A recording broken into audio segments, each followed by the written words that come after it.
ఒక యుద్ధం జరుగుతున్నప్పుడు బంగారం వెండి పెరగాలి, స్పెషల్లీ బంగారం పెరగాలి. కానీ ఇరాన్ రిలేటెడ్ గా యుఎస్ ఇజ్రాయెల్ చేస్తున్న యుద్ధంలో మాత్రం బంగారం పడుతూ ఉంది. ఎందుకు? And specially stock market related గా రష్యా వాళ్ళు చేస్తున్న ఈ ఒక్క అప్డేట్ తో ఈ ఎంటైర్ యుద్ధం మొత్తం వేరే యాంగిల్ నుంచి మనం చూడాల్సి ఉంటుంది. ఇది మనకు అర్థమైతే ఇప్పుడు ఆల్రెడీ మార్కెట్ ఎక్కువగానే రియాక్ట్ అయిపోయిందా, ఆర్ ఇంకా మోర్ ఫాల్ మనం చూడొచ్చా అన్న దానిపై మనకు క్లారిటీ వస్తుంది. కాబట్టి స్టాక్ మార్కెట్ రిలేటెడ్ గా రష్యా వాళ్ళు ఇస్తున్న ఈ అప్డేట్ వెరీ క్రూషియల్ గా అయితే నేను చూస్తున్నాను. అది నేను మీకు డీటెయిల్డ్ గా ఎక్స్ప్లెయిన్ చేస్తాను. మనం ఎంతసేపటికి ఇరాన్ మీద యుద్ధం అంటే స్ట్రైట్ ఆఫ్ హార్మోస్ ఆల్మోస్ట్ ప్రపంచానికి కావాల్సిన క్రూడ్ ఆయిల్ లో 20% దగ్గరగా దాని నుంచే వెళ్తూ ఉంటుందని క్రూడ్ ఆయిల్ మీదే మనం ఎక్కువ ఫోకస్ చేస్తూ ఉన్నాం. కానీ నాట్ జస్ట్ క్రూడ్ ఆయిల్, చాలా వాటి రిలేటెడ్ గా దానికి ఇంపాక్ట్ ఉంటుంది. దీని ఒక ఇంపాక్ట్ స్టాక్ మార్కెట్ మీద, ఓవరాల్ స్టాక్ మార్కెట్ మీద కాదు, కొన్ని స్పెసిఫిక్ స్టాక్స్ రిలేటెడ్ గా కూడా చాలా స్ట్రాంగ్ గా ఉంటుంది. సో ఇప్పుడు ఈ ఇష్యూ కారణంగా ఏ స్టాక్స్ తో మనం జాగ్రత్తగా ఉండాలి, ఏ స్టాక్స్ మీద నెగిటివ్ ప్రభావం ఉంటుంది, సో దట్ పడుతున్నా ఇప్పుడు ఇంకా పెరిగిపోతుందిలే అని కాకుండా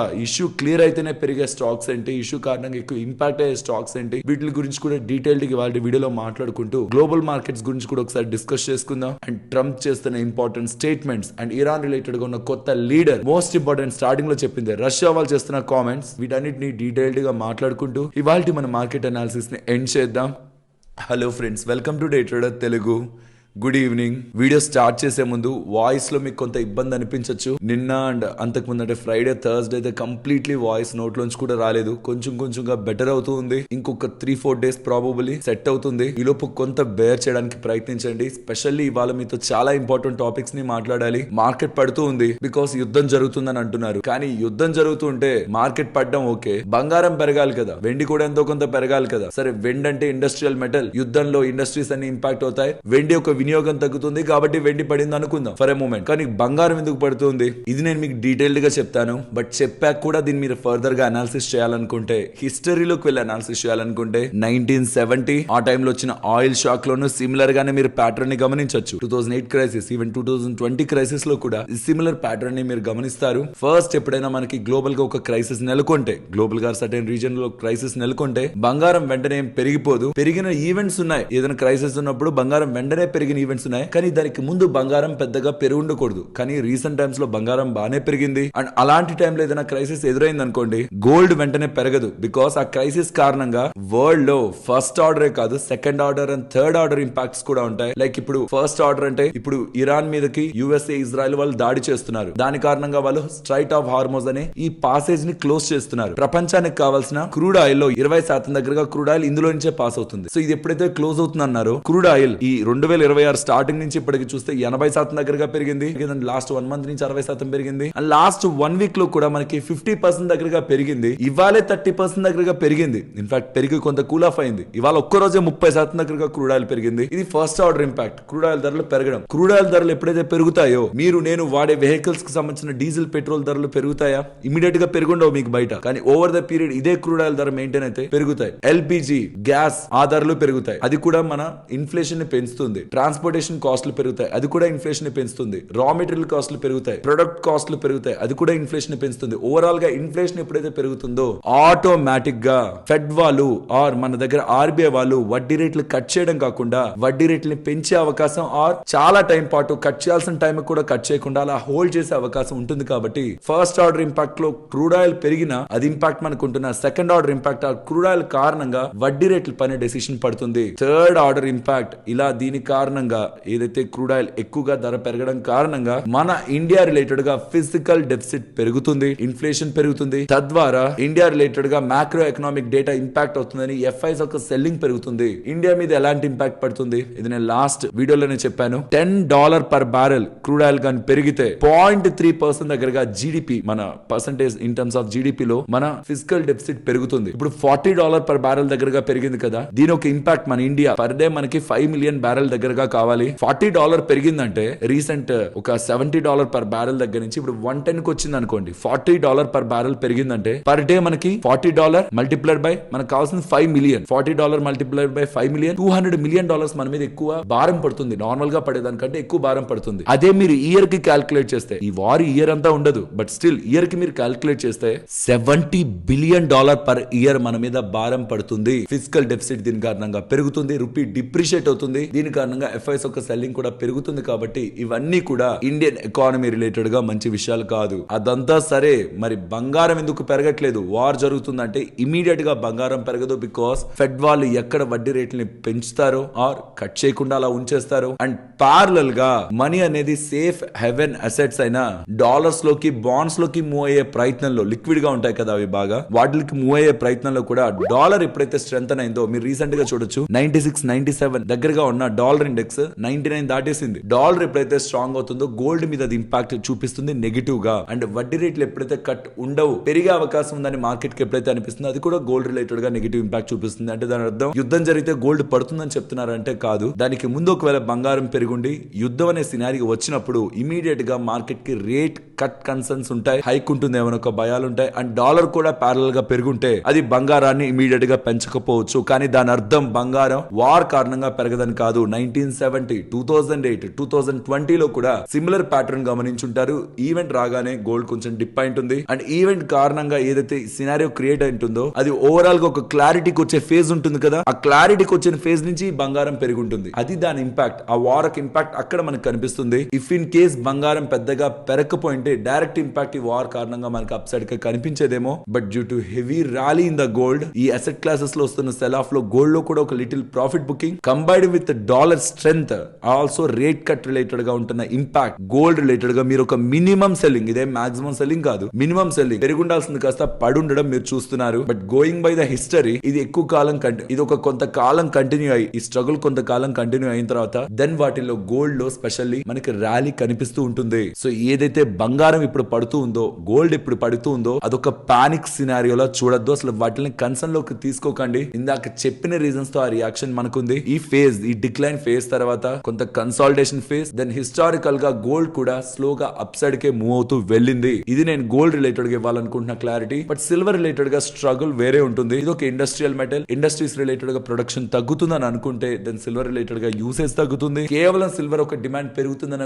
ఊహాగానాలతోనే సిల్వర్ రిలేటెడ్ గా ధరలు పెరిగాయి. ఆ డిమాండ్ తగ్గుతుందన్న, ఆ ఒక వినియోగం తగ్గుతుందన్న సిల్వర్ రిలేటెడ్ గా కరెక్షన్ మనం చూసే అవకాశం ఉంటుంది. బట్ గోల్డ్ ఒక డిఫరెంట్ సినారియో కాబట్టి ఆ రెండింటిని కొంత సెపరేట్ గా మనం చూడడం బెటర్. ఇది గోల్డ్ రిలేటెడ్ గా. ఇప్పుడు స్టాక్ మార్కెట్ పరంగా మాట్లాడుకుందాం. అండ్ ఇలా మీకు వెబ్సైట్స్ లో యుఎస్ వాళ్ళు dooms day E6B mercury plane ని కూడా, న్యూక్లియర్ మిసైల్ ని క్యారీ చేస్తూ ఇరాన్ దగ్గరికి, మిడిల్ ఈస్ట్ కి కూడా ఈ ప్లేన్ ని పంపించారని, ఇరాన్ మాట వినకపోతే దానిపై అటాక్ చేసే అవకాశం యుఎస్ చేస్తుందనేలా కూడా మీకు డేటా కనిపిస్తూ ఉంటుంది. నిజంగా అలాంటిది ఏదైనా జరిగితే మాత్రం మార్కెట్స్ రిలేటెడ్ గా ఒక హెవీ ఇంపాక్ట్ ని సడన్ గా క్రియేట్ చేసే అవకాశం ఉంటుంది. కానీ అది జరిగే ప్రాబబిలిటీ ఎంత అంటే మాత్రం నేను 1%, ఈవెన్ లెస్ దాన్ 1% అనే అనుకుంటాను. ఎందుకంటే అలాంటి చర్యలు ప్రెసెంట్ ఉంటున్న సివిలైజేషన్ లో ఏ ఒక్క ప్రెసిడెంట్ తీసుకోడు. న్యూక్లియర్ అటాక్ ఇరాన్ ఇజ్రాయెల్ మీద చేస్తుందన్న ఒక భయంతోనే ఇప్పుడు ఇరాన్ రిలేటెడ్ గా కంట్రోల్ చేస్తున్నామని చెప్తున్న ఇదే యుఎస్ ప్రెసిడెంట్ ఇప్పుడు ఈ చర్యను తీసుకుంటే దాన్ని ఎలా సమర్థించుకుంటారు? ఇజ్రాయెల్ మీద న్యూక్లియర్ యాక్టివిటీని ఆపడానికి ఇరాన్ మీద యుద్ధం చేస్తే, మరి ఇరాన్ మీదకే ఒకవేళ న్యూక్లియర్ యాక్టివిటీ చేస్తే అది ఏ రకంగా జస్టిఫైడ్ అవుతుంది? లాజికల్ గా అయితే అవ్వదు, అన్లెస్ ఏదైనా పర్సనల్ గ్రడ్జ్ ఉంటే తప్పించి. అలా present A president, not even US president, ఇంకే ఇతర ప్రెసిడెంట్ చేసినా ప్రపంచం అంత ఈజీగా క్షమిస్తుంది, చరిత్రలో అయినా సరే క్షమిస్తుందని అయితే నేను అనుకోవట్లేదు. కాబట్టి ఇలాంటి అప్డేట్స్ సీరియస్ అవుతాయని అయితే నేను అనుకోవట్లేదు. బట్ జరిగే ప్రాబబిలిటీ 100% ఉండదా అంటే we don't know. But personally నేనైతే అలా జరగకూడదని అనుకుంటాను. కాబట్టి ఇక్కడ నేను చెప్పాలనుకుంటుంది, ఎవరైనా ఆప్షన్ పొజిషన్ సెల్లర్స్ గా ఉంటూ ఓవర్ ద పీరియడ్ నెక్స్ట్ ఏదైనా క్యారీ చేస్తుంటే ఇష్యూ సార్ట్ అవుట్ అయ్యేంత వరకు మాత్రం ఓవర్ నైట్ పొజిషన్స్ ని క్యారీ చేయొద్దు. ఓవర్ నైట్ లో పాజిటివ్ అప్డేట్ రావచ్చు, నెగిటివ్ అప్డేట్ రావచ్చు, ఏదైనా రావచ్చు. ఇలాంటి వర్స్ట్ కేసు ఏదైనా అప్డేట్ వస్తే మాత్రం అది బిగ్ ఇంపాక్ట్ మార్కెట్ మీద ఉంటుంది. కాబట్టి వెయిట్. అండ్ ఈ అప్డేట్ ని చూసి ఎవరైనా భయపడి మార్కెట్ లో ఎగ్జిట్ తీసుకుందాం అనుకుంటుంటే గుర్తుంచుకోండి, మార్కెట్ లో వందలాది రూమర్స్ వస్తూ ఉంటాయి. కానీ విత్ లాజిక్ మీరు ఆలోచించాలి. ఇజ్రాయెల్ మీద న్యూక్లియర్ యాక్టివిటీని ఆపడానికే ఇరాన్ మీదకి యుద్ధం చేస్తుంటే ఇరాన్ మీద న్యూక్లియర్ యాక్టివిటీ చేసే అవకాశం ఆర్ చేసే ఒక సాహసం యుఎస్ చేస్తుందా అనేది మేజర్ క్వశ్చన్. దీనిపై మీ ఒపీనియన్స్ ని కామెంట్ సెక్షన్ లో చెప్పండి. లాజికల్ గా అయితే చేయకూడదు. మన మార్కెట్ లో ఆల్ టైమ్ హైస్ దగ్గర నుంచి 10% పైగా పడ్డాయి. ఇరాన్ రిలేటెడ్ గా ఇష్యూ లేకముందు మార్కెట్ 25,500 దగ్గరగా ఉండేది. ఇవాళ 23,600 దగ్గరకు వచ్చేసింది. సుమారుగా కొంత అటు ఇటు తక్కువగా 2,000 పాయింట్ల దగ్గరగా మార్కెట్ పడింది. వర్త అంటే ఈ ఈవెంట్ కి ఇంత పడాలా అంటే పడచ్చు, తప్పేం లేదు. ఎందుకంటే ఈవెంట్ స్టార్ట్ అవుతున్నప్పుడు ఒకలా ఉంది, తర్వాత ఇంకొకలా టర్న్ అయింది. ఇప్పుడు కంప్లీట్లీ మార్కెట్ ని సర్ప్రైజ్ చేస్తూ ఉంది. ఇక్కడ నుంచి 2 రోజుల క్రితం యుఎస్ కి సంబంధించిన బేసెస్ ని సౌదీలో కానీ, ఖతార్ లో కానీ, మిడిల్ ఈస్ట్ లో యుఎస్ కి సంబంధించిన బేసెస్ ని ఇరాన్ వాళ్ళు తక్కువగా ఉంటున్న వాళ్ళ యుద్ధ పరికరాలతో కూడా ఎగ్జాక్ట్ గా యాక్యురేట్ గా హిట్ చేయగలిగారు అనమాట. ఇది ఈవెన్ యుఎస్ కి కూడా కొంత షాకింగ్ గా ఉంది. కాబట్టి సిఐఏ వాళ్ళు అంటే యుఎస్ కి సంబంధించిన ఇంటెలిజెన్స్ వాళ్ళు ఏం రిపోర్ట్స్ చేశారంటే, అంటే ఇవన్నీ అన్అఫీషియల్ గా ఉంటున్నవే, వాళ్ళు ఏం చెప్పారంటే ఇరాన్ కి ఎవరో హెల్ప్ చేస్తున్నారు, అది ప్రాబబుల్లీ రష్యా ఉండొచ్చు, కాబట్టే వాళ్ళ ఇంటెలిజెన్స్ తో ఎగ్జాక్ట్ గా హిట్ చేయగలుగుతున్నారు యుఎస్ కి సంబంధించిన టార్గెట్స్ ని అని, అంటే వాళ్ళ బేసెస్ ని. అండ్ ఇవాళ ఇరాన్ కి సంబంధించిన కొత్త సుప్రీం లీడర్ ని ఎన్నుకున్నారు కదా, దానికి పుతిన్ గారు అన్వేవరింగ్ సపోర్ట్ ని ఇస్తున్నాను ఇరాన్ కి అండ్ కొత్తగా ఎన్నుకోబడ్డ మోజ్తబా కమనీకి శుభాకాంక్షలు చెప్తున్నాననేలా రష్యా ప్రెసిడెంట్ పుతిన్ గారు సంచలన వ్యాఖ్యలు చేశారు. ఇది చాలా ఇంపార్టెంట్. ఇరాన్ మీదకి ఈ యుఎస్ఏ వాళ్ళు, ఇజ్రాయెల్ వాళ్ళు యుద్ధం చేస్తున్నారంటే అదొక లెక్క, కానీ యుఎస్ఏ వాళ్ళు ఎక్కడ అడుగు పెట్టినా అది మాదే అనుకునేంత పొగరు చూపిస్తుంటే, ప్రతి వాళ్ళ దగ్గరికి వెళ్లి మేమే గెలిచామని చెప్పుకుంటే వాళ్ళొక సుప్రీం పవర్ అయిపోతారేమో. అలా వద్దు. వాళ్ళు ఇప్పుడు ఎవరి మీదకైతే వస్తున్నారో, ఇరాన్ మీదకి కదా ఇప్పుడు వస్తున్నది, వాళ్ళకి మనం సపోర్ట్ చేసి యుఎస్ ని కొంతైనా టార్గెట్ చేద్దాం అనుకుంటే, ఏ కంట్రీ అయినా స్పెషల్లీ రష్యా ఈవెన్ చైనా అనుకుంటే ఇది రైట్ టైం కదా ఇరాన్ కి సపోర్ట్ చేయడం. ప్రాబబుల్లీ రష్యా వాళ్ళు ఇలాంటి సపోర్టే ఇరాన్ కి చేస్తున్నట్లు కనిపిస్తుంది. యాక్చువల్ గా రష్యా యుక్రెయిన్ రిలేటెడ్ గా జరిగే వార్ లో కూడా ఇరాన్ వాళ్ళు రష్యాకి సపోర్ట్ చేశారు గతంలో. దానికి మేబీ ఇప్పుడు ఫేవర్ రష్యా చేస్తూ ఉండొచ్చు. అండ్ ఇక్కడ సైలెంట్ గా చైనా కూడా ఏదో రకంగా యుఎస్ ని ఇబ్బంది పెట్టడానికి ఇరాన్ తో ఏమైనా హెల్ప్ చేస్తుందా అనేది కూడా major question. If in case ఇది నిజం అయితే యుఎస్ ఇజ్రాయెల్ వర్సెస్ ఇరాన్ కాదు, US Israel versus Iran plus Russia plus China అయితే ఎంటైర్ సినారీ అంతా ఇంకొక డిఫరెంట్ లెవెల్లోకి వెళ్తుంది. ఇంకొక లెవెల్లోకి వెళ్ళడం అంటే ఏమైనా వరల్డ్ వార్ 3 రావడమా? ప్రాబ్లం అది కాదు. అంత ఈజీగా ఇష్యూ ఎండ్ అవ్వదు. యుఎస్ ప్రెసిడెంట్ ట్రంప్ ఏమని చెప్పారు స్టార్టింగ్ లో? 4 to 5 weeks అన్నారు కదా. రీసెంట్ గా US white house representative 4 to 6 weeks అంటున్నారు. మార్కెట్ 4 to 5 weeks కి ప్రిపేర్డ్ గానే ఉంది. ఇప్పటి వరకు వచ్చిన ఫాల్ అంతా కూడా, మార్కెట్ ఫాల్ అంతా కూడా 4 weeks straight of Hormuz close లో ఉంటే ఏ ఇంపాక్ట్ అయితే జరగాలో ఆ ఇంపాక్ట్ కి ప్రిపేర్డ్ గానే ఉంది. But 2 months, 3 months, 4 months, 5 months ఇలా ఎక్స్టెండ్ అవుతూ వెళ్తే, స్ట్రైట్ ఆఫ్ హార్మోస్ క్లోజ్ అయ్యి ఎక్స్టెండ్ అవుతూ వెళ్తే ఆ ఒక ఇంపాక్ట్ ని మనం ఇమాజిన్ చేయలేం. మీరు ఇవాళ కూడా చూసుంటారు, పీజీ ఎలక్ట్రో ప్లాస్ దగ్గర నుంచి ఈవెన్ గుజరాత్ కి సంబంధించి ఇండస్ట్రియల్ గ్యాస్ సప్లై తగ్గిద్దాం అనుకుంటున్నారు. లోకల్ గా ఉంటున్న రీటైలర్స్ కి గ్యాస్ సప్లై ఉంచడానికి ఇండస్ట్రియల్ గ్యాస్ సప్లై రిలేటెడ్ గా డెసిషన్స్ మార్చుకుంటున్నారు. గ్యాస్ నిల్వలు ఇంపాక్ట్ అవుతాయని. మన ఇండియా దగ్గర 20 to 25 days దగ్గరకు సంబంధించిన నిల్వలు ఉన్నాయని రీసెంట్ టైమ్స్ లో డేటాను చూశాను. అండ్ యుఎస్ వాళ్ళు ఇండియా, రష్యా దగ్గర నుంచి ఆయిల్ కొనుక్కోండి, మేమేం టారిఫ్లు వేయమనేలా ఒక నెల పాటు గడువును కూడా ఇచ్చారు. వాళ్ళు ఇవ్వడం ఏంటో, అన్నెసరీగా పక్క కంట్రీస్ కి సంబంధించి ఇన్వాల్వ్మెంట్ యుఎస్ ది చాలా ఎక్కువ అవుతుంది ఈ మధ్య. ఏదో వాళ్ళే మొత్తం ప్రపంచాన్ని కంట్రోల్ చేస్తున్నట్టు బిహేవ్ చేస్తున్నారు. ఇప్పుడు ఇరాన్ రిలేటెడ్ గా మాత్రం ఒక స్ట్రాంగ్ రెసిస్టెన్స్ కనిపిస్తుంది. కొత్తగా ఎన్నుకోబడ్డ మోజ్తబా కమేని రష్యా అయితే యాక్సెప్ట్ చేసింది, కానీ యుఎస్ యాక్సెప్ట్ చేయలేదు. యుఎస్ మాత్రం ఇరాన్ తో ఎటువంటి డిస్కషన్స్ మేము చెయ్యం, అన్కండిషనల్ గా ఇరాన్ సరెండర్ అవ్వాల్సిందే అనేలా వాళ్ళు చెప్తున్నారు. అండ్ ఈ పెద్ద మనిషి క్రూడ్ ఆయిల్ రిలేటెడ్ గా చేస్తున్న స్టేట్మెంట్ చూడండి. Crude oil $100 per barrel cross చేసింది. ఈ వార్ కారణంగా ఇది పెద్ద ఇష్యూ కదా, దీని మీద మీ స్పందన ఏంటి? ఈ వార్ ఇంకా కొనసాగితే ఇంపాక్ట్ అవుతుంది కదా అంటే అదేం పెద్ద విషయం కాదు, small price to pay. So దానికంతా కంగారు పడాల్సిన అవసరం లేదన్నలా తన స్టేట్మెంట్ చేశారు. ఎందుకు కంగారు పడాలి? అమెరికా అది నెట్ ఇంపోర్టర్ కాదు, నెట్ ఎక్స్పోర్ట్ చేస్తున్న కంట్రీ. అదేం క్రూడ్ ఆయిల్ వేరే దేశాల నుంచి కొనుక్కొని వాళ్ళ దేశానికి సంబంధించిన అవసరాల కోసం వాడట్లేదు. ఈవెన్ కొనుక్కున్నా సరే అది నెట్ ఎక్స్పోర్టే చేస్తుంది. హైయెస్ట్ క్రూడ్ ఆయిల్ రిజర్వ్స్ ఉన్నాయి వాళ్ళ దగ్గర. ఖతార్ కంటే వాళ్ళ దగ్గర ఎక్కువ ఉన్నాయి రిజర్వ్స్. ఈవెన్ గ్యాస్ రిలేటెడ్ గా కూడా హైయెస్ట్ రిజర్వ్స్ ఉంటున్న కంట్రీ. వాళ్ళకి ఎంత పెరిగితే అంత మంచిది. మిడిల్ ఈస్టర్న్ కంట్రీస్ కి ఎంత బెటర్, వీళ్ళకి కూడా అంత బెనిఫిట్. సో క్రూడ్ ఆయిల్ పెరుగుతుంటే వాళ్ళు ఎందుకు టెన్షన్ పడాలి? వాళ్ళ ఎకానమీ ఎందుకు ఇంపాక్ట్ అవుతుంది? ఇంపాక్ట్ అయ్యే ఎకానమీ ఎవరిదైనా ఉంటుందా అంటే చాలా ఎమర్జింగ్ మార్కెట్స్ ది, అందులో ఇంక్లూడింగ్ ఇండియాది. కాబట్టి ఇవాళ మీరు చూడండి, చాలా countries, Asian, west Asian countries మీరు చూస్తే 5%, 6% దగ్గరగా కరెక్ట్ అయ్యాయి. అండ్ ఆ యూరోపియన్ కంట్రీస్ కి, యుఎస్ కి పెద్ద ఇంపాక్ట్ ఉండదేమో ఈ స్ట్రైట్ ఆఫ్ హార్మోస్ క్లోజ్ అయితే. But most of the countries కి, వెస్ట్ ఏషియన్ కంట్రీస్ కి, including India and most of the, ఇక్కడ మీకు ఇమేజ్ ఒకసారి పెడుతున్నాను చూడండి. ఈ కంట్రీస్ అన్నిటికి కూడా అది క్లోజ్ అయితే చాలా పెద్ద ఇంపాక్టే ఉంటుంది. బికాస్ అది క్లోజ్ అయితే ఇక్కడ మీకు కనిపిస్తున్నట్టు ఏ కంట్రీస్ ఒక ఆయిల్ సప్లైస్ దాని ద్వారా వెళ్తుంది అండ్ ఏ కంట్రీస్ అక్కడి నుంచి ఇంపోర్ట్ చేసుకుంటున్న ఆయిల్ ని, సో దట్ ఆ పాసేజ్ క్లోజ్ అయితే ఏ కంట్రీస్ ఇంపోర్ట్ చేసుకుంటున్న కంట్రీస్ ఇంపాక్ట్ అవుతున్నాయి అండ్ ఏ కంట్రీస్ ప్రొడ్యూస్ చేస్తున్నావు కూడా, దాని ద్వారా పంపిస్తున్నావు కూడా ఎంత పర్సెంట్ దాని ద్వారా పంపిస్తూ వాళ్ళ బిజినెస్ కూడా, వాళ్ళ ఇంపాక్ట్ రెవెన్యూ టర్మ్స్ లో కూడా ఉంటుంది అనేది ఇక్కడ మీరు గమనించవచ్చు. ఇక్కడ మనం ఓన్లీ ఆయిల్ గురించే మాట్లాడుకుంటున్నాం, బట్ మెజారిటీ ఆఫ్ కంట్రీస్ కి సంబంధించిన ఇతర ఎక్స్పోర్ట్స్ కూడా, నాట్ జస్ట్ క్రూడ్ ఆయిల్ ఒకటే వెళ్ళదు కదా షిప్స్ లో. వాళ్ళు క్రూడ్ ఆయిల్ పంపిస్తున్నారంటే మిగిలిన ఎక్స్పోర్ట్స్ కూడా దాని ద్వారా వెళ్తున్నావు కూడా ఇంపాక్ట్ అవుతాయి. కంట్రీస్ కి సంబంధించిన రెవెన్యూ, కంట్రీస్ కి సంబంధించిన ట్రేడ్ సప్లై అనేది ఇంపాక్ట్ అవుతుంది. సో స్ట్రైట్ ఆఫ్ హార్మోజ్ అంతసేపు క్లోజ్ లో ఉండడం ఇరాన్ కి భారీ దెబ్బే, అండ్ దాంతో పాటు ఇతర కంట్రీస్ కూడా భారీ ఇంపాక్ట్ ఉంటుంది. ఒక పాయింట్ వరకు ఓకే, ఓ పాయింట్ వరకు ఇర్రివర్సిబుల్ గా డామేజ్ అనేది పెద్దగా కనిపించకపోవచ్చు, రివర్స్ చేయొచ్చు మెజారిటీ థింగ్స్ ని, కానీ ఒక పాయింట్ దాటిందంటే ఇర్రివర్సిబుల్ డామేజ్ జరుగుతుంది. ఇదే ఖతార్ కి సంబంధించిన ఎనర్జీ మినిస్టర్ చెప్తున్నది. తను ఏం చెప్తున్నారు, ఈ ఇష్యూ కానీ జస్ట్ ఇంకొన్ని డేస్ అలా కంటిన్యూ అవుతూ వెళ్తే క్రూడ్ ఆయిల్ $150 పర్ బ్యారెల్ కి నెక్స్ట్ 2 to 3 వీక్స్ లో హిట్ అవుతుందని, ఈవెన్ యుద్ధం ఇప్పటికిప్పుడు యుద్ధం ఆపేసినా సరే మళ్ళీ నార్మల్ కి వెళ్ళడానికి చాలా టైమే పడుతుంది. బికాస్ ఎనర్జీ యొక్క ప్రొడక్షన్, క్రూడ్ ఆయిల్ యొక్క ప్రొడక్షన్ మీరు ఆపినా, అంటే ఆ ప్రొడక్షన్ మొత్తాన్ని ఆపినా స్విచ్ వేయగానే మళ్ళీ వెంటనే స్టార్ట్ అయిపోదు, దానికి ఒక టైం ఉంటుంది. అండ్ ఇప్పుడు ప్రాబ్లం ఏమొస్తుంది తెలుసా, క్రూడ్ ఆయిల్ ధర పెరిగాయంటే క్రూడ్ ఆయిల్ తక్కువై కాదు, బోల్డ్ అంత క్రూడ్ ఆయిల్ ఉంది. అండ్ ఖతార్ వాళ్ళు అండ్ కొన్ని మిడిల్ ఈస్టర్న్ కంట్రీస్ ఏం చేస్తున్నాయి తెలుసా, క్రూడ్ ఆయిల్ ప్రొడక్షన్ ని ఆపేస్తున్నాయి ఆర్ తగ్గించేస్తున్నాయి మిడిల్ ఈస్టర్న్ కంట్రీస్. ఎందుకంటే వాళ్ళ దగ్గర స్టోరేజ్ చేసుకోవడానికి స్పేస్ లేదు, ఆల్రెడీ ప్రొడక్షన్ చేసినంత స్టోరేజ్ చేసి పెట్టుకున్నారు. ఆ స్టోరేజ్ కాస్ట్ పెరిగిపోతుంది, ఎందుకంటే సప్లై చేయలేకపోతున్నారు కదా, దాని నుంచి పంపించి వేరే కంట్రీస్ కి క్రూడ్ ఆయిల్ ఇవ్వలేకపోతున్నారు. ఆల్రెడీ ప్రొడ్యూస్ చేసుకున్నారు, వాళ్ళ దగ్గరే పెట్టుకున్నారు ఆ క్రూడ్ ఆయిల్, ఇంకా స్టోరేజ్ కి స్పేస్ లేదు, పెట్టుకోవాలంటే ఇంకా స్టోరేజ్ కాస్ట్ ఎక్కువ అవుతుంది. సో ప్రొడక్షన్ ని తగ్గించేస్తున్నారు. అప్ స్ట్రీమ్ లో అంటే ప్రొడక్షన్ లోనే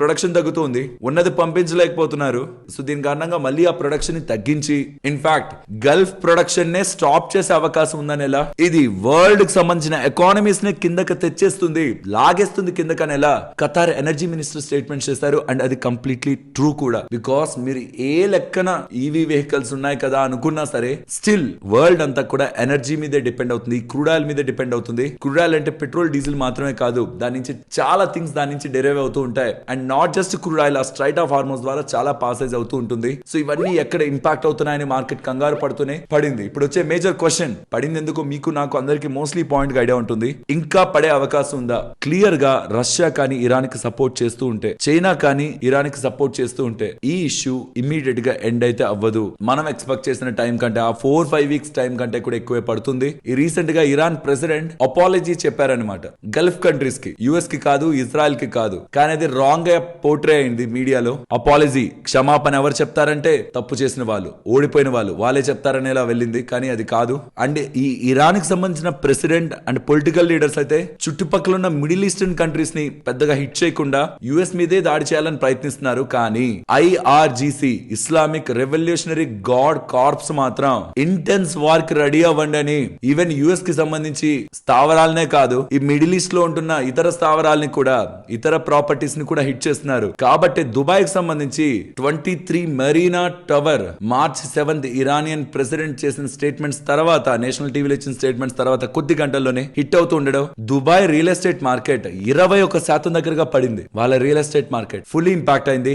అంటే దుబాయ్ లో సెక్యూరిటీ ఉందా, హిట్ అవుతున్నాయి, దుబాయ్ యొక్క ప్రాపర్టీస్ కూడా హిట్ అవుతున్నాయని ఇన్వెస్టర్స్ అందరూ కూడా పానిక్ అవుతున్నారు దుబాయ్ లో. ఇది గత కొద్ది సంవత్సరాల్లో ఎప్పుడైనా మనం చూసామా? ఇతర దేశాల్లో కూడా ఒక దేశానికి సంబంధించిన వార్ ఎక్స్పాండ్ అవడం మనం ఎప్పుడైనా చూసామా? ఆ ఒక ధైర్యం ఇరాన్ ఎలా చేయగలుగుతుంది? మిడిల్ ఈస్ట్ లోనే వాళ్ళకి ఇంకా మోర్ ఎనిమీస్ ని పెంచుకోవాలనే ఒక సాహసం ఇరాన్ ఎలా చేయగలుగుతుంది? అన్లెస్ ఏదైనా ఒక స్ట్రాంగ్ సపోర్ట్ రష్యా సైడ్ నుంచా, చైనా సైడ్ నుంచా లేకపోతే అనేది మార్కెట్ కి రైజ్ అవుతున్న మెయిన్ క్వశ్చన్. దానికి సపోర్ట్ చేస్తూ రష్యా ప్రెసిడెంట్ పుతిన్ ఒక ఇంట్రెస్టింగ్ స్టేట్మెంట్ చేస్తూ ఉండడం, అన్వేవరింగ్ సపోర్ట్ చేస్తున్నాం ఇరాన్ కి అంటూ ఉండడం. ఎవరు యాడ్ అవుతున్నారు ఈ వార్ లో, ఎటు సైడ్ యాడ్ అవుతున్నారు అనే ఒక కన్సర్న్స్ కూడా మార్కెట్ లో వ్యక్తం అవుతూ ఉన్నాయి. సో ఇంకా మార్కెట్ పడుతుందా అంటే ఇది డే బై డే డెవలప్ అవుతున్న ఈవెంట్. ఎవరు ఎటు వెళ్తున్నారు అన్నది కనీసం మార్కెట్ కు ఒక చిన్న హోప్ నెక్స్ట్ 2 to 3 వీక్స్ లో కానీ లేకపోతే ఈ వార్ ఎండ్ అవుతుందన్న ఒక హోప్ లేకుండా, ఎడతెరిపి లేకుండా ఇటు నుంచి అటు, అటు నుంచి ఇటు కానీ యుద్ధమే జరుగుతూ వెళ్తూ స్ట్రైట్ ఆఫ్ హార్మోస్ క్లోజ్ లోనే ఉంటే నో డౌట్ క్రూడ్ ఆయిల్ $150 కాదు $200 పర్ బ్యారెల్ కూడా హిట్ అయ్యే అవకాశం ఉంటుంది. అండ్ ఇది మార్కెట్స్ మీద, స్పెషల్లీ రూపీ మీద స్ట్రాంగ్ ఇంపాక్ట్ చూపిస్తుంది. అండ్ ఇది ఇన్ఫ్లేషన్ ని పెంచుతూ బంగారం రిలేటెడ్ గా టెంపరీగా నెగిటివ్ గా ఇంపాక్ట్ చూపించిన ఓవర్ ద పీరియడ్ అది బంగారం రిలేటెడ్ గా అయితే పెద్ద నెగిటివ్ ఇంపాక్ట్ నేను క్రియేట్ చేయదు. ఇది నెగిటివ్ సైడ్ చూస్తే. బట్ ఇఫ్ ఇన్ కేస్ ఈ ఇష్యూ రిలేటెడ్ గా రికవరీ వస్తుందన్న ఒక చిన్న హోప్ మీకు ఒక్క హెడ్లైన్ లో కనిపించిన ఈ మొత్తం సినారియో ఓవర్ నైట్ లో ఫ్లిప్ అవుతుంది. సో ఏం జరుగుతుంది? నిజంగానే ఇష్యూ పెద్దదైతే మార్కెట్ ఇంకా డౌన్ అవుతుంది. ఇప్పుడు అయింది కాదు, ఇంకా ఫర్దర్ గా డౌన్ అవుతుంది. బట్ ఈ ఇష్యూ రిలేటెడ్ గా సాల్వ్ అవుతుంది అనేలా ఒక చిన్న హోప్ మార్కెట్ కి క్రియేట్ అయినా, యుఎస్ వాళ్ళు వెనక్కి తగ్గిన, ఇజ్రాయెల్ వాళ్ళు వెనక్కి తగ్గిన, ఇజ్రాయెల్ తగ్గే అవకాశం లేదు. ఎందుకంటే యుఎస్ ప్రెసిడెంట్ స్టేట్మెంట్స్ చేస్తున్నారు.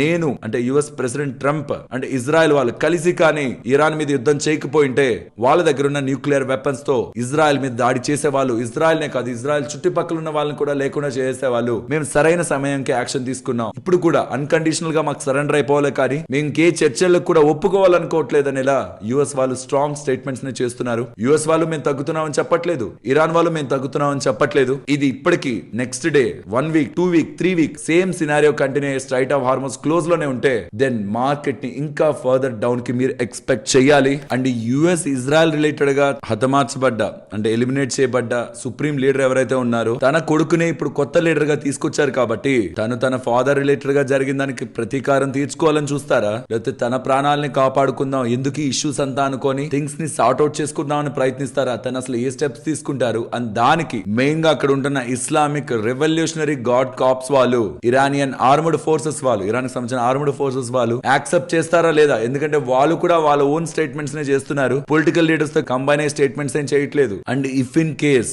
$120 per barrel దగ్గరే కానీ ఒకవేళ క్రూడ్ ఆయిల్ కానీ వెళ్ళిపోయి సస్టైన్ అయితే మాత్రం ఇండియా ఒక కరెంట్ అకౌంట్ డెఫిసిట్ 3.1% ఆఫ్ జీడీపీకి రేజ్ అయ్యే అవకాశం ఉంటుంది. రూపీని అది వీక్ చేస్తుంది, ఎఫ్ఐస్ ఒక సెల్లింగ్ ని పెంచుతుంది, ఓవరాల్ గా మార్కెట్ కి అది నెగిటివ్ గానే అప్లై అవుతుంది. కానీ క్వశ్చన్ అంతా కూడా ఇది నిజంగా అంత టైం పాటు కంటిన్యూ అవుతుందా? ఈ ఇష్యూ వదరగా కంటిన్యూ అవుతూ అన్ని డేస్ పాటు ఎకానమీస్ అన్ని కూడా ఇంపాక్ట్ అయ్యేలా ప్రస్తుతం నా కంట్రీస్ డెసిషన్ తీసుకుంటాయా అంటే పర్సనల్ గా నా ఒపీనియన్ అలా చేయొద్దు అని. ఎందుకంటే ఇలాంటి పనుల వల్ల ఎవరికీ లాభం ఉండదు. కానీ ఇక్కడ సర్వైవల్ అనే క్వశ్చన్ వస్తుంది చూసారా. ఇజ్రాయెల్ సర్వైవ్ అవ్వాలంటే ఇరాన్ దగ్గర న్యూక్లియర్ యాక్టివిటీ ఉండకూడదు, ఇరాన్ సర్వైవ్ అవ్వాలంటే ఇజ్రాయెల్ స్ట్రెంత్ అవ్వకూడదు. సో ఇలా జరుగుతున్నప్పుడు వాళ్ళ ఎకానమీ గురించి ఆలోచిస్తారా, వాళ్ళ సర్వైవల్ గురించి ఆలోచిస్తారా అన్నది మనం ఆలోచించాలి. సో కాబట్టి వర్స్ట్ కి ప్రిపేర్ అయి ఉండడం తప్పేం కాదు. అండ్ రీసెంట్ గా మీకు ఈ డేటాను షేర్ చేశాను కదా, ఏదైనా ఒక యుద్ధం జరిగినప్పుడు, స్పెషల్ గా జియో పొలిటికల్ యుద్ధాలు జరిగినప్పుడు మార్కెట్స్ పడతాయి. అది బెస్ట్ ఆపర్చునిటీ కొనడానికి. నెక్స్ట్ 30 రోజుల్లో మార్కెట్ రికవర్ అవుతూ ఉంటాయి. ఆ ఇష్యూ సార్ట్ అవుట్ అవుతుందని ఒక క్లారిటీ వచ్చిన పాయింట్ నుంచి 30 రోజుల్లో మార్కెట్స్ రికవర్ అవుతూ ఉంటాయి. కానీ ప్రస్తుతం ఉన్న ఇష్యూ మాత్రం యుఎస్ ఇజ్రాయెల్ పక్క కనిపిస్తూ ఉన్నాయి, బట్ అటు పక్క ఎవరున్నారు? ఇరానే ఉన్నారా? కంటికి ఇరానే కనిపిస్తుంది, ఇరాన్ ఫ్లాగే. బట్ ఆ ఫ్లాగ్ వెనక రష్యా ఫ్లాగ్ లేకపోతే చైనా ఫ్లాగ్ ఏమైనా ఉన్నాయా? అలా ఉంటుంటే మాత్రం ఇష్యూని ఇంకొంచెం పెద్దదిగా మనం చూడాలి. ఇదే మేజర్ కన్సర్న్. మనం రష్యా గురించే కాదు, ఈవెన్ చైనా గురించి కూడా మీరు చాలా ఆర్టికల్స్ ని చూడొచ్చు. ఎనీ ఇరానియన్ లీడర్ ని టార్గెట్ చేయడం అనేది చైనా ఒప్పుకోవట్లేదని, చైనా అనేది biggest silent player in the Iran war అనేలా కూడా మీకు మల్టిపుల్ ప్లాట్ఫామ్స్ లో డేటా కనిపిస్తుంది. సో సైలెంట్ గా ఇరాన్ వార్ ని సపోర్ట్ చేస్తుంటే చైనా రష్యా మాత్రం మనకు తెలియదు, డేటా ఎవరు చెప్పట్లేదు మేము సపోర్ట్ చేస్తున్నామని. ఇవాళ మార్కెట్స్ టైంలో ఎండ్ అయ్యే టైంలో రష్యా ప్రెసిడెంట్ పుతిన్ చెప్పారు, బట్ చైనా స్టేట్మెంట్స్ లేవు అఫీషియల్ గా. చేస్తుంటే మాత్రం ఇష్యూ కొంత పెద్దదిగానే మనం చూడాల్సి వస్తుంది. కానీ ఏ వార్ అయినా ఇంక్లూడింగ్ రష్యా యుక్రెయిన్ వార్, ఇంకా కంటిన్యూ అవుతున్న వార్, మార్కెట్ స్టార్టింగ్ లో తీసుకున్నంత సీరియస్ గా ఓవర్ ద పీరియడ్ తీసుకోదు. ఎందుకంటే ఆ వార్స్ కారణంగా ఇతర ఎకానమీస్ ఇంపాక్ట్ అవుతుందనే ధైర్యంతో. కానీ ఇప్పుడుంటున్న ప్రాబ్లం అంతా ఆ స్ట్రైట్ ఆఫ్ హార్మోస్ ఒక్కటి ఇన్వాల్వ్ అవ్వకుండా ఇంకే దేశాలు కొట్టుకుంటున్నా సరే ఇండియా మీద అంతా ప్రభావం కనిపించేదే కాదు. అది నేను లాస్ట్ వీడియోలో కూడా క్లియర్ గా చెప్పాను, మన ఇండియా మీద ఎందుకు ఇంపాక్ట్ ఉంటుంది అన్న దానిపై. ఈవెన్ యుఎస్ వాళ్ళు కూడా స్ట్రైట్ ఆఫ్ హార్మోస్ దగ్గర నుంచి ఎవరైతే వెళ్ళాలనుకుంటున్నారో వెళ్ళండి, మేము మా యుద్ధ నౌకలను పంపిస్తాం, మీకు సెక్యూరిటీ గార్డ్ లా ఉంటాయి, అక్కడి నుంచి పాసేజ్ మేము చేయిస్తా ఉన్నారు. ఇందాక అన్నాను కదా, ఈ ఇస్లామిక్ రెవల్యూషనరీ గార్డ్ అని వాళ్ళు ఎవరిని పంపిస్తారో పంపించండి, మేము చూసుకుంటాం. గతంలో ఇలానే చేయాలనుకున్నారు, మా రిలేటెడ్ గా ఇంపాక్ట్ ని తీసుకున్నారు యుఎస్ వాళ్ళు, ఇప్పుడు ఇలాంటి తప్పు చేయొద్దు అని వాళ్ళు కూడా హెచ్చరిస్తున్నారు. యుఎస్ ని స్ట్రాంగ్ గా హెచ్చరిస్తున్నారు. యాక్చువల్ గా ఇలా ఎప్పుడు ఇరాన్ చేయలేదు, సైలెంట్ గా హెచ్చరిస్తూ వచ్చింది. కానీ ఇప్పుడు స్ట్రైట్ అవే వాళ్ళు ఏం స్టేట్మెంట్స్ చేస్తే వీళ్ళు కూడా అదే స్టేట్మెంట్స్ చేసుకుంటూ ఇష్యూని కాంప్లెక్స్ అయితే చేస్తూ వస్తున్నారు. యాజ్ ఆఫ్ నో ఉంటున్న డేటా ఇది. ఇవాళ మార్కెట్ రికవర్ అయింది, బట్ ఎటువంటి పాజిటివ్ డేటా కూడా లేదు. And if any data, positive data ఎటువంటిది మార్కెట్ రిలేటెడ్ గా వస్తున్నా అది మీకు మన వాట్సాప్ ఛానల్లో షేర్ చేస్తాను. ఇవాళ back to our normal recording place అయితే రావడం జరిగింది. 2-3 డేస్ లో వీడియోస్ రిలేటెడ్ గా వాయిస్ ఇష్యూ కూడా మీకు ఉండదు. మోస్ట్లీ కొంచెం గట్టిగానే మాట్లాడే చెప్తున్నాను. ఇష్యూ క్లియర్ అయిపోతుంది. మార్కెట్ లో ఇన్వెస్టెడ్ గా ఉండండి. ఇప్పుడు పడింది, మంచి అవకాశం కొనుక్కోండి. Because always market long term లో పెరుగుతుంది. ఇది రెగ్యులర్ గా మీరు వింటూ వచ్చేదే. కానీ ఇప్పుడు నేను చెప్పాలనుకుంటున్న ఇంకొక ఇంపార్టెంట్ పాయింట్, ఆ ఇరాన్ వాళ్ళు వెనక ఎవరు సపోర్ట్ చేస్తున్నారో క్లారిటీగా మనకి మోస్ట్లీ తెలిసే అవకాశం లేదు. రష్యా అయితే ముందుకు వచ్చి చెప్తుంది, ఈవెన్ చైనా కూడా ఉంటూ ఇదే సరైన అవకాశం యుఎస్ ని ఇంపాక్ట్ చేయడానికి అనుకోని. కానీ వాళ్ళు ప్లాన్ చేస్తే 4-5 వీక్స్ లో అయితే ఇష్యూ ఎండ్ అవ్వదు, ఇంకాస్త ప్రొలాంగ్ అయ్యే అవకాశం ఉంటుంది. In that case case straight of Hormuz కూడా క్లోజ్ లోనే ఉంటే మార్కెట్ రిలేటెడ్ గా మోర్ ఫాల్ ని మనం ఎక్స్పెక్ట్ చేయొచ్చు. అలానే రేపటి మార్కెట్ లో సెల్ చేసి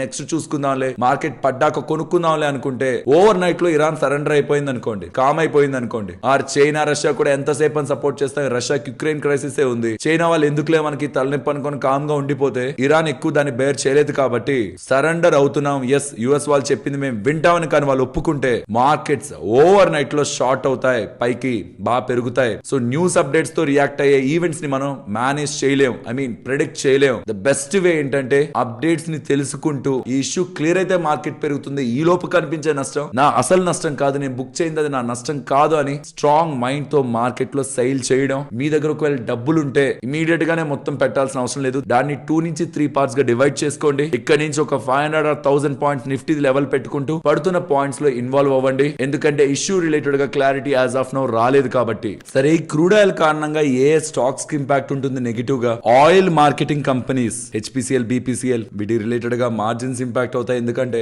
క్రూడ్ ఆయిల్ ధర పెరిగినంత మాత్రాన వాళ్ళ ధరలను, పెట్రోల్ డీజిల్ ధరలను పెంచలేరే. ఇప్పుడు బయట మీకేం పెట్రోల్ డీజిల్ ధరలు అంతలా పెరుగుండవు, వాళ్ళ మార్జిన్ ని బేర్ చేస్తూ రావాలి. మార్కెటింగ్ కంపెనీస్ కి ఇమీడియట్ నెగిటివ్, టైర్ కంపెనీలకి, పెయింట్ కంపెనీలకి, ఎఫ్ఎంసీజీ కంపెనీలకి, ట్రాన్స్పోర్టేషన్ కంపెనీస్ కి, ఏవియేషన్ కంపెనీస్ కూడా, ఫ్లైట్ కంపెనీస్ కి క్రూడ్ ఆయిల్ పెరగడం నెగిటివే. దాంతో పాటు మిడిల్ ఈస్ట్ లో జరుగుతున్న క్రైసిస్ కారణంగా అక్కడికి వెళ్తున్న ఫ్లైట్స్ ఉంటాయి కదా, వాటి క్యాన్సిలేషన్స్ ఉంటాయి, వాటి ఇంపాక్ట్ ఉంటుంది. అండ్ ఈ మేక్ మై ట్రిప్ అని ఈ ఆన్లైన్ లో ఈ ట్రావెల్ రిలేటెడ్ గా సర్వీసెస్ ప్రొవైడ్ చేసే కంపెనీస్ ఉంటాయా, మిడిల్ ఈస్ట్ కి స్పెషల్లీ ఫోకస్ అవుతున్నవి, వాటి రిలేటెడ్ గానే ఇంపాక్ట్ ఈజ్ మై ట్రిప్ వీటికి. అండ్ జీఈ షిప్పింగ్ కార్పొరేషన్ వీటన్నిటికి కూడా బిజినెస్ రిలేటెడ్ గా ఫ్రైట్ ఒక ట్రేడ్ ఇంపాక్ట్ అవుతుంది కాబట్టి వాటికి నెగిటివ్. అండ్ ఈ గ్యాస్ ని, ఈ నేచురల్ గ్యాస్ ని రా మెటీరియల్ గా యూస్ చేసుకొని, ఎనర్జీగా యూస్ చేసుకొని బిజినెస్ చేసే టైల్ కంపెనీస్ ఉంటాయి. స్పెషల్లీ గుజరాత్ కజారియా సిరామిక్స్ కానీ, Asia granite, so many ceramics వీటన్నిటికి కూడా ఈ గ్యాస్ అనేది రా మెటీరియల్ కాబట్టి అది పెరిగిందంటే ఆర్ సప్లై ఇంపాక్ట్ అయిందంటే ఇంపాక్ట్ అయ్యే అవకాశం ఉంటుంది. అండ్ ఈవెన్ పీజీ ఎలక్ట్రోప్లాస్ట్ వాళ్ళు కూడా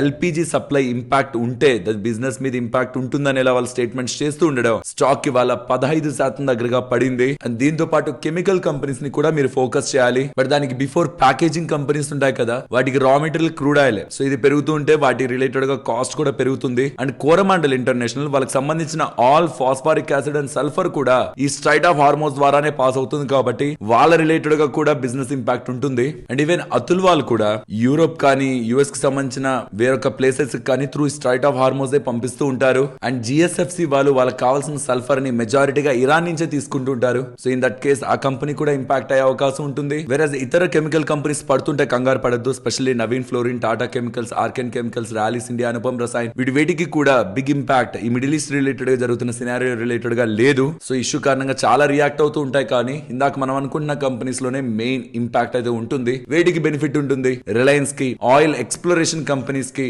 అండ్ ఈ క్రూడ్ ఆయిల్ పెరగడం కారణంగా ఈ రూపీ వీక్ అయిపోతూ ఉంటుంది కాబట్టి రూపీ ఇప్పుడు 90 to 30కి వచ్చేసింది కదా, దీని కారణంగా ఫార్మాకి మంచిది అండ్ స్పెషల్లీ ఐటీకి మంచిది. కాబట్టి రీసెంట్ డేస్ లో చూడండి ఐటీ మీకు పెద్దగా పడిపోతున్నట్టు కనిపించదు. సో ఇది ఓవరాల్ స్టాక్ మార్కెట్ రిలేటెడ్ గా ఈ క్రూడ్ ఆయిల్ పెరగడం కారణంగా వచ్చిన ఇంపాక్ట్. అండ్ ఈ యుద్ధం కారణంగా ఏ సెక్టార్స్ కి, అందులో ఏ స్టాక్స్ కి ఎలాంటి ఇంపాక్ట్ ఉంటుందన్న డేటాని కూడా, ఇది ఎకనామిక్స్ టైమ్స్ వాళ్ళకి సంబంధించిన డేటా, ఇది కూడా మీకు స్క్రీన్ ముందు ఉంచుతున్నాను. అండ్ ఇప్పటి వరకు మీరు ఎఫ్ఐడిఐ డేటా 6th March వరకు చూసారనుకోండి, స్ట్రాంగ్ గా సెల్లింగ్ మీకు మళ్ళీ ఫర్దర్ గా స్టార్ట్ అవుతున్నట్టు కనిపిస్తుంది కదా. 28th February మనకి ఇంపాక్ట్ ఉంది, ఇరాన్ రిలేటెడ్ గా ఇష్యూ స్టార్ట్ అయింది. అక్కడి నుంచి ఎఫ్ఐస్ ఒక సెల్లింగ్ స్ట్రాంగ్ అని మీకు కనిపించింది. 21,831 crores దగ్గరగా ఈ మార్చ్ లో వాళ్ళు సెల్ చేశారు. ఇవాళ జస్ట్ ఎన్ఎస్సి డేటా చెప్తున్నాను, ఇప్పుడు అప్డేట్ అయింది మాత్రం only NSC data. వెరాస్ NSC, BSc data అంతా మీకు కొంత మారుతుంది. ఓన్లీ ఎన్ఎస్సి లో మాత్రం ఎఫ్ఐఎస్ 6,352 crores దగ్గరగా ఇవాళ సెల్ చేస్తున్నారు. రైట్ నౌ ఇవాళ సెల్ చేస్తున్నారు. సో వాళ్ళ intensity same as it is గా లాస్ట్ సెషన్ లో ఎలా ఉందో అలానే ఉంది. ఇప్పుడు దానికి బిఎస్సిది ఇతర చిన్న ఎక్స్చేంజ్ కూడా యాడ్ అయిందంటే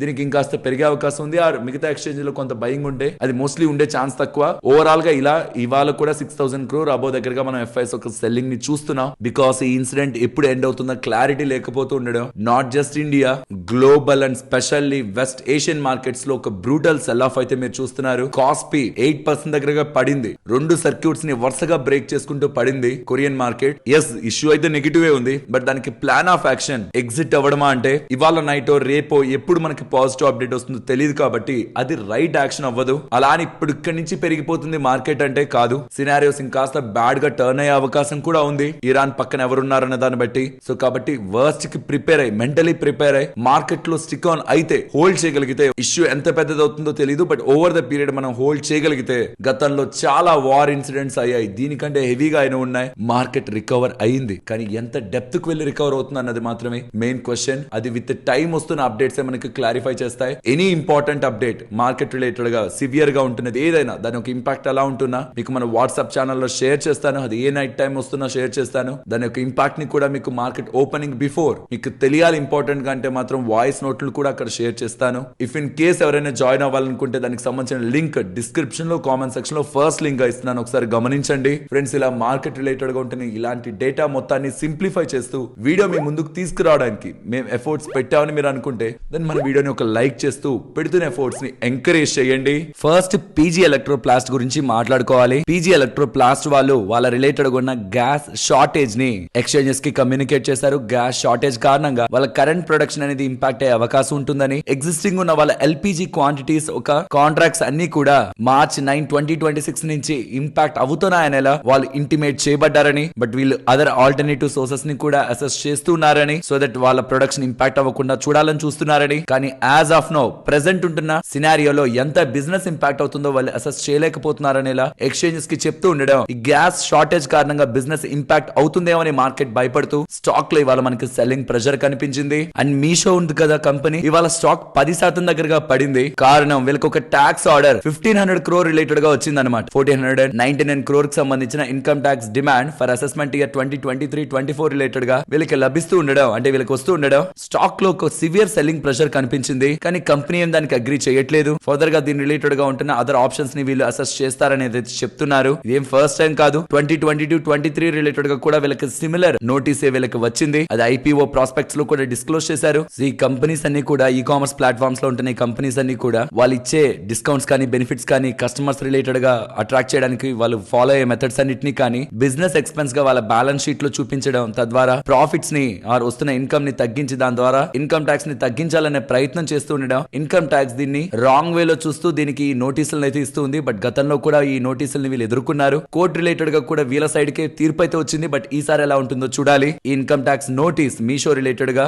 బిగ్ ఇంపాక్ట్ ని వాళ్ళు క్రియేట్ చేసింది. ఫ్రెండ్స్, ఇప్పుడు షేర్ చేసిన డేటా మీకు వాల్యుబుల్ గా అనిపించిందా? అలా మీకు అనిపిస్తే మన వీడియోని తప్పకుండా లైక్ చేయండి. నెక్స్ట్ ఎంఆర్పిఎల్ గురించి మాట్లాడుకోవాలి. మ్యాంగ్లూర్ రిఫైనరీ అండ్ పెట్రోకెమికల్స్ ఈ ఎంఆర్పిఎల్ ని షట్ డౌన్ చేస్తున్నారు. ఈ వెస్ట్ ఏషియా కాన్ఫ్లిక్ట్ కారణంగా ఎంఆర్పిఎల్ ని కంప్లీట్ గా క్లోజ్ చేయబోతున్నారనేలా ఇవాళ రూమర్స్ అయితే స్ప్రెడ్ అయ్యాయి. దీని రిలేటెడ్ గా వీళ్ళు రెస్పాండ్ అవుతూ అసలు అలాంటిది ఏం చెయ్యాలనుకోవట్లేదని, already 3 lakh barrel per day దగ్గరగా రిఫైనరీ అవుతూ ఉందని, సో మేము ఎటువంటి బిజినెస్ క్లోజర్ రిలేటెడ్ గా డెసిషన్ తీసుకోవట్లేదనేలా వీళ్ళు అప్డేట్ చేశారు. నెక్స్ట్ ఏవిపి ఇన్ఫ్రాకాన్ గురించి మాట్లాడుకోవాలి. వీళ్ళకి 76 crores విలువ చేసే NHI EPC highway project Tamil Nadu related గా లభించింది. ఇది నెక్స్ట్ 12 months లో కంప్లీట్ చేస్తారనేలా అప్డేట్ చేశారు. నెక్స్ట్ ఇంతటి మార్కెట్ వోల్టైల్ కూడా ఇవాళ ఇస్మో లిమిటెడ్ స్టాక్ 5% దగ్గరగా అప్పర్ సర్క్యూట్ లో క్లోజ్ అవడానికి కారణం వీళ్ళకి సెబీ కండక్టర్ ప్యాకేజింగ్ రిలేటెడ్ గా మల్టిపుల్ బిజినెస్ అప్డేట్స్ గతంలో వచ్చాయి కదా. ఇప్పుడు వీళ్ళు ఏం చెప్తున్నారంటే డిఫెన్స్ ఎలక్ట్రానిక్ సెగ్మెంట్ లో కూడా వీళ్ళు ఎంటర్ అవుతున్నారని, వాళ్ళ సబ్సిడరీ ద్వారా ఇస్మో మైక్రో ద్వారా డిఫెన్స్ ఎలక్ట్రానిక్ సెగ్మెంట్ లో కూడా వీళ్ళు ఎంటర్ అవుతూ advanced semi conductor packaging technology already వీళ్ళ దగ్గర ఉంది కాబట్టి దాంతో radar, RF and air Born electronics and guidance systems related గా వీళ్ళు వర్క్ చేసి డిఫెన్స్ రిలేటెడ్ గా కూడా గ్రో అవ్వాలనుకుంటున్నారనేలా ఇస్మో వాళ్ళు అప్డేట్ చేస్తుండడం స్టాక్ రిలేటెడ్ గా ఇవాళ బజ్ అయితే క్రియేట్ చేసింది. నెక్స్ట్ హ్యుండై వాళ్ళు ఉన్నారా. హ్యుండై వాళ్ళు కొత్త హ్యుండై వెర్నాని లాంచ్ చేస్తున్నారు. దాని స్టార్టింగ్ ప్రైస్ 10,98,000. ఒక 25 దగ్గరగా ఎన్హాన్స్మెంట్స్ చేస్తూ both in design, technology, safety and comfort వీటన్నిటిని కూడా ఎన్హాన్స్మెంట్స్ చేస్తూ ఈ కొత్త వెహికల్ ని మార్కెట్ లోకి తీసుకొస్తున్నట్టు హ్యుండై వాళ్ళైతే అప్డేట్ చేస్తున్నారు. మిడ్ సైజ్ సెడాన్ సెగ్మెంట్ లో వెర్నాకు ఒక సెపరేట్ స్టైల్ ఉంది. చూడాలి మరి కొత్త వెర్నా ఎటువంటి సేల్స్ ని ఇంప్రూవ్ చేస్తుంది హ్యుండై కని. పరాస్ డిఫెన్స్ వాళ్ళు ఉన్నారా. వాళ్ళకి 80 crores విలువ చేసే high precision optical system order defence applications related గా లభించిందని ఎక్స్చేంజెస్ కి చెప్తున్నారు. అండ్ దీన్ని నెక్స్ట్ 18 months లో వీళ్ళు కంప్లీట్ చేస్తారని ఎలా చెప్తున్నారు. ఈ ఆర్డర్ వీళ్ళకి వచ్చింది డిఆర్డిఓ వాళ్ళ దగ్గర నుంచి, మినిస్ట్రీ ఆఫ్ డిఫెన్స్ దగ్గర నుంచి. టెక్ మహేంద్ర రిలేటెడ్ గా ఎంప్లాయీస్ ని కట్ డౌన్ చేస్తున్నారా, స్ట్రాంగ్ గా ఎంప్లాయీస్ ని తీసేస్తున్నారా అని మార్కెట్ లో ఉంటున్న రూమర్స్ కి వాళ్ళు రెస్పాండ్ అయ్యారు. యాజ్ ఆఫ్ నో అలాంటి స్ట్రాంగ్ ప్రపోజల్ ఏం లేదని, అవన్నీ కూడా మార్కెట్ రూమర్స్ అని ఎలా అయితే చెప్తూ ఉన్నారు. కెర్నెక్స్ మైక్రో సిస్టమ్స్ వాళ్ళు ఉన్నారా. వాళ్ళు బిహెచ్ఈఎల్ వాళ్ళతో జాయింట్ వెంచర్ ని ఫార్మ్ చేశారు. ఈ జాయింట్ వెంచర్ లో 51% దగ్గరగా స్టేక్ కెర్నెక్స్ మైక్రో సిస్టమ్స్ వాళ్ళ దగ్గర ఉంటాయి. 49% దగ్గరగా స్టేక్ బిహెచ్ఈఎల్ వాళ్ళ దగ్గర ఉంటుంది. వీళ్ళిద్దరు కలిసి రైల్వేస్ రిలేటెడ్ గా సిగ్నలింగ్ టెక్నాలజీ ఉంది కదా, దీని రిలేటెడ్ గా వర్క్ చేస్తారని చెప్తున్నారు. నెక్స్ట్ డిమార్ట్ గురించి మాట్లాడుకోవాలి. డిమార్ట్ వాళ్ళు ఒక ఒక 8 న్యూ స్టోర్స్ దగ్గరగా ఓపెన్ చేశారట ఇవాళే. గుజరాత్ లో, గోవాలో, పంజాబ్, తెలంగాణ, కర్ణాటక, హర్యానా, మధ్యప్రదేశ్, ఉత్తరాఖండ్ ఈ స్టేట్స్ లో ఈ స్పెసిఫిక్ ప్లేసెస్ లో కొత్తగా 8 స్టోర్స్ ని ఓపెన్ చేశారని, దీంతో ఓవరాల్ వీళ్ళ స్టోర్స్ 461 దగ్గరగా ఉన్నాయని అవెన్యూ సూపర్ మార్ట్ వాళ్ళు చెప్తున్నారు. సరే ఇక మరి నేను ఉండనా, మరొక ఇంట్రెస్టింగ్ వీడియోతో మళ్ళీ మీ ముందుకు వస్తాను. అంతవరకు టేక్ కేర్, జై హింద్.